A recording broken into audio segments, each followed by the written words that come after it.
हैं कि यदि इन पार्टियों के स्थान पर केंद्र में हमें अपनी पार्टी की सरकार बनाने का मौका मिलता है तो तब फिर हमारी पार्टी की बनी सरकार केंद्र में यहाँ अब तक की रही सभी विरोधी पार्टियों की सरकारों की तरह केवल हवाई व कागजी कार्य आदि नहीं करेगी, बल्कि उत्तर प्रदेश की तरह ही जमीनी हकीकत में ठोस कार्य करके दिखाएगी। और इस संदर्भ में खासकर मैं ये कहना चाहूंगी, केंद्र द्वारा देश में पिछले कुछ समय से अति गरीब परिवारों को अस्थायी तौर पर फ्री में जो थोड़ी सी खाद्य सामग्री दी जा रही है, तो उससे इनका अस्थायी तौर पर भला होने वाला नहीं है। आप लोगों को ये मालूम है, पिछले कुछ समय से केंद्र की सरकार जो गरीब लोग हैं तो उनको मुफ्त में राशन देकर फिर उसकी आड़ में या छोटा चुनाव हो या बड़ा चुनाव हो, उसकी आड़ में फिर वो उनसे वोट मांगती है और उनको ये कहती है कि बीजेपी और आरएसएस ने आपको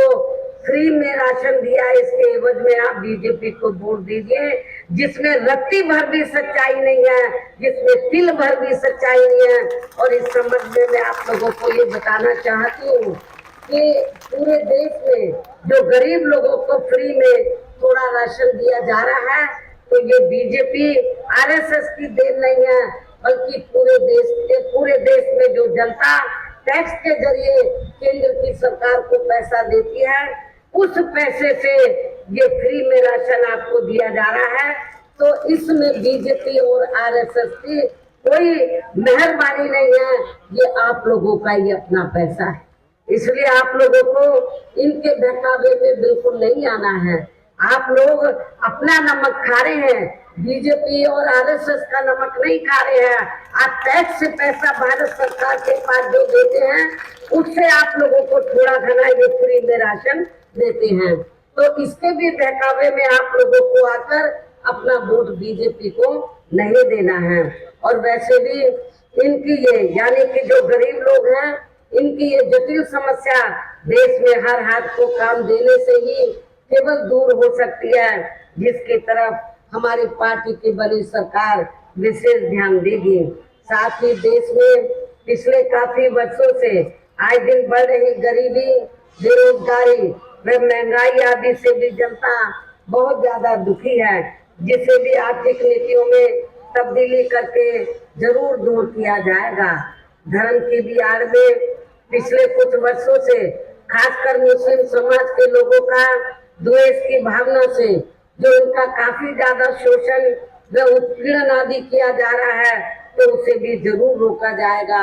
कहने का तात्पर्य ये है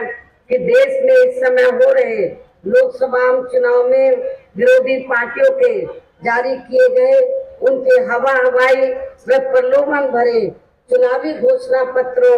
आदि के बहकावे में अब यहाँ खासकर देश के अति गरीबों, मजदूरों, बेरोजगारों एवं अन्य जरूरतमंद लोगों को बिल्कुल भी नहीं आना है। और अब इन्हें ऐसी सभी विरोधी पार्टियों को केंद्र की सत्ता में आने से जरूर रोकना है, जिनकी कथनी व करनी में काफी अंतर रहा है तथा जिन्हें ये लोग वर्षों से आजमा भी चुके हैं। ऐसे में अब मेरा यही कहना है कि आप लोगों को अपने खुद के व अपने प्रदेश एवं देश के भी हित में अपने वोटों को या कांग्रेस, बीजेपी व अन्य विरोधी पार्टियों को न देकर केवल अपनी एकमात्र हितैषी पार्टी बहुजन समाज पार्टी को ही देना है। जो ये पार्टी उत्तर प्रदेश की तरह ही केंद्र में भी अपनी पार्टी की सरकार बनने पर फिर पूरे देश में यह अपनी पार्टी की सर्वजन हिताय व सर्वजन सुखाय की नीतियों पर आधारित सरकार चलाएगी। हमसे जुड़े रहने के लिए हमारे YouTube चैनल को सब्सक्राइब करें और नई वीडियो की नोटिफिकेशन के लिए बेल आइकॉन को दबाएं।